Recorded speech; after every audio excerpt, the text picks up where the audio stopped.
All right, we're gonna test out this Bear Creek Arsenal complete upper here today. Big thanks to Bear Creek for sending this out to me so we could do the review. Per my request, this is 5.56 with a 1 in 9 twist. Because I generally run 55 grain ammunition, so the 1 to 9 twist rate is better for the lighter ammunition, and this 1 in 9 will also be good for like 45 grain ammunition. Should shoot 62 grain okay, just your accuracy might not be quite as good as it would be with a 50 or 55 grain projectile. But since that's what I shoot, that's why I requested a 1 in 9 twist. They also offer 1 in 8 and 1 in 7 as well with this exact same upper here. And they have so many options, so I'm probably just going to post up a picture here real quick to show you which exact one this is. So like I said, specifically this 1 in 9 twist, you got the standard A2 flash hider up there and the more standard sight here as well. And what I'm noticing is this is like a good solid chunk of metal there. It looks cast, so nothing plastic going on there. You got the little loop here for your sling. Of course, Picatinny rail here, forward assist. And like I said, it's complete upper, so it has all the guts. You got your bolt carrier group, charging handle, you know, the gas line and all that, so it's complete upper. So this is a completely factory stock Anderson in 7.62 by 39, so that's the lower we'll be using. So we're going to switch over to this Bear Creek Arsenal upper, but I just want to make note, this is a factory stock Anderson here.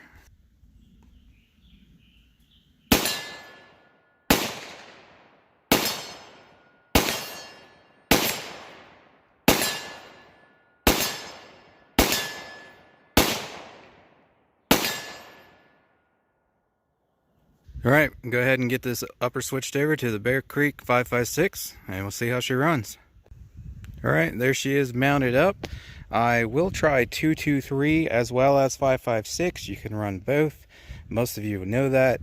I'm going to start out with the 5.56 for break-in and whatnot, since that's what it's actually, you know, chambered for. You know, 2.23 is a little bit lighter load, but after a few 5.56, we'll run 2.23 through it, see how it does. Although that should have more to do with my buffer tube than the upper. We'll be using YouTube compliant size magazine here. I am trying to make this a full-time career, so I need to stay monetized, so that's why I'm using that. However, off camera, I will try a few of the more traditional sized, and I'll let you know how that goes. I went ahead and swapped over my carry handle sight there, and we'll get her sighted in and see how she does. And by the way, if you want to help support the channel and help it grow, you can check out that thanks button under the bottom right side of the video. All right, here goes our first 10 rounds. Not trying to be accurate or anything like that, just trying to get a feel for the gun. So we have 10 rounds of that PMC X-Tac in here.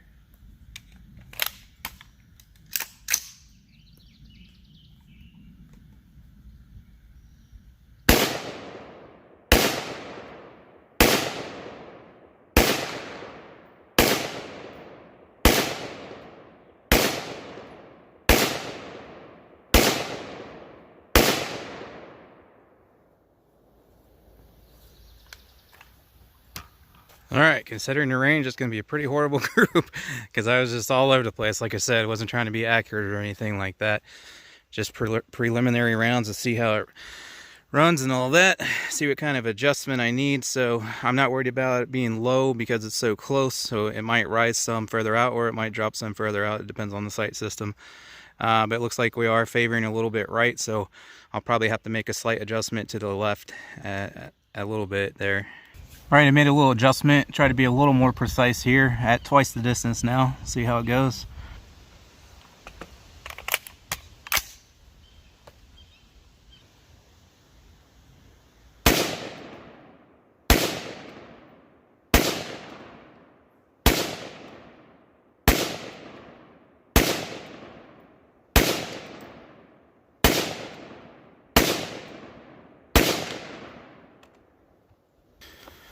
All right, looks like about the same area there. Like I said, it was a subtle adjustment, but I made a little adjustment to the left. It looks like most of those are what I just shot. So we do need to come up some and still keep going to the left. All right, I'm gonna try 223 on this mag.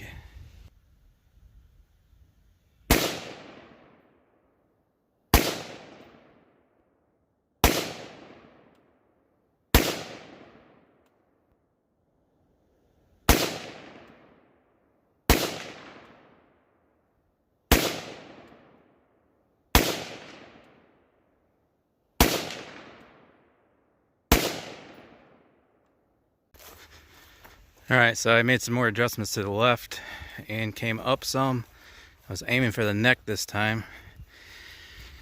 Still need to go left more. Those are very subtle adjustments. I guess I gotta go buck wild with the left adjustment. So I was aiming right here, and here's where they are. So pretty close to where I need them height wise. I'm still gonna bring it up a little more, but we gotta come left still. So the previous shots were at about 25 yards. We are at 50 there now.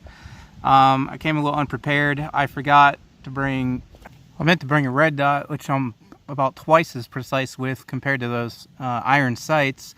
And then also my scope, which and then again, at least twice as accurate as I am with a red dot. But I forgot to bring that stuff today, so that'll have to be a later video. I guess we'll just do a separate accuracy test later, because me personally, I'm not able to be that accurate with iron sights on ARs.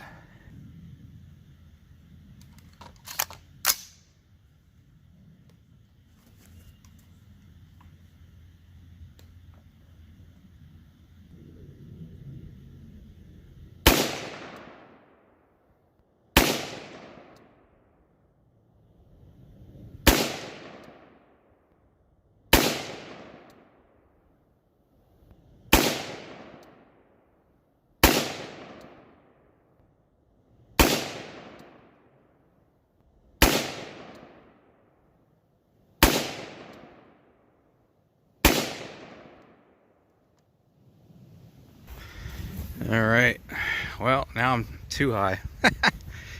So this time I was aiming here. I made more clicks up. Now we're too high, but at least we're center now, so I just got to bring it back down some. So this is my close range rifle target here that Shoot Steel sent me. Did a review on that not too long ago, so let's send some rounds down range at this thing here at 50 yards.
I still need to work on the zero a little. Like I said, you can see those were coming in pretty high. So I did bring it back down some. Still not 100% sure at where it was. So probably foolish of me to try and hit those smaller targets out there. Let me get my big gong out there though, and let's tear that thing up.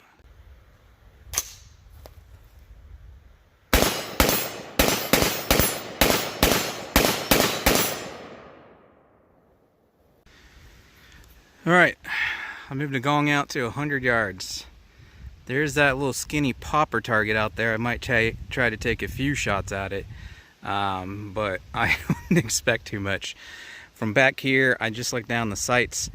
That little target is about a quarter of the width of the front blade. So when I'm looking at that front sight, it appears twice the diameter, or excuse me, 4 times the width of that little popper target. So I might sling a few at it, but we're probably going to miss because my front sight is about 4 times the size of that target.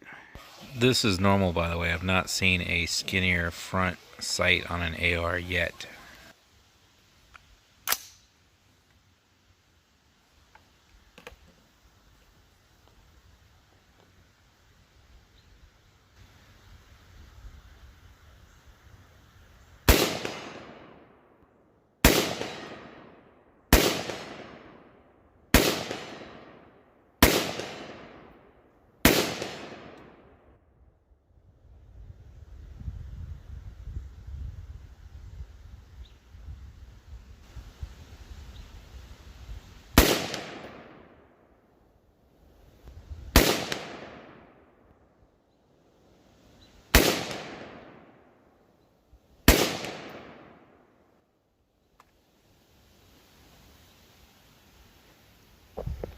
There you go. Did better than I thought I would.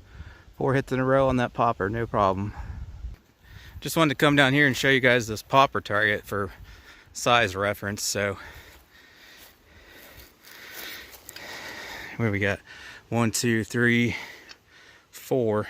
It's taking chunks out of this, but I think this is only pistol rated. I think that's why. So looks like I still need to come down. I don't know. I was aiming roughly here, but I mean, other than this bulge here, which that's only about, I don't know, 4 to 5 inches. You know, it goes from about 2 inches down there to about 3 inches here. So, and I hit the 3-inch part, so just coming in a little high. I need to adjust my sights down a little bit for 100 yards there. And then that one there, you can see how vastly far away it is from the group up here, which that's actually a pretty dang tight group for iron sights. That one I definitely pulled. That might have been my first shot, I'm not sure.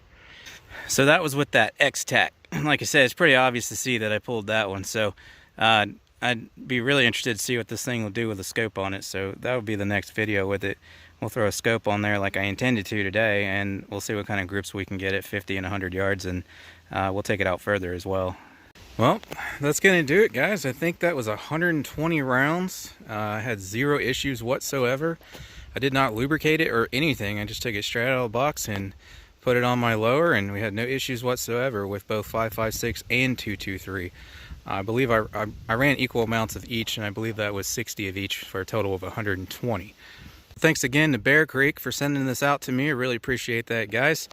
The accuracy on this thing looks promising as well. So, like I said, next video we'll throw a scope on there and we'll shoot some groups with it and take it out for some long range. But I appreciate you watching this review. Tell me what you think in the comments. If you want to get yourself anything you see in the video, like the steel targets, the paper targets I use, bag, chrono I use in videos, anything you guys see, I'll probably have links to it in the description. So if you want to get yourself your very own, go check out the links. As I said, you can also now support the channel using the thanks button bottom right under the video. And by the way, almost forgot to mention, I did run the more traditional sized magazine and had 0 issues whatsoever as well. So I gotta say, I'm impressed for this thing with, you know, budget upper. It's about as low end as they come there, and I mean low end as in price, not as in quality. Didn't lube it or nothing, just ran it straight out of the box, had 0 issues whatsoever. Fed both types of ammunition, 5.56 and 2.23, and the accuracy looks pretty promising there as well. Like I said, we'll find out in the next video, throw a scope on there.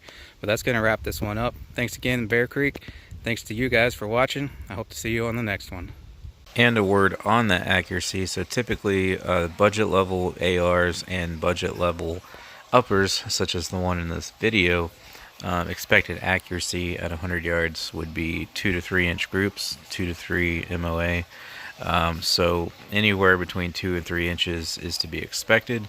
2 inches on the better end of the spectrum there, obviously. So if we can do 2 inches or better at 100 yards, then that's pretty exceptional accuracy at this price point. So the next video on this rifle will be exactly that, and we'll see how well she shoots.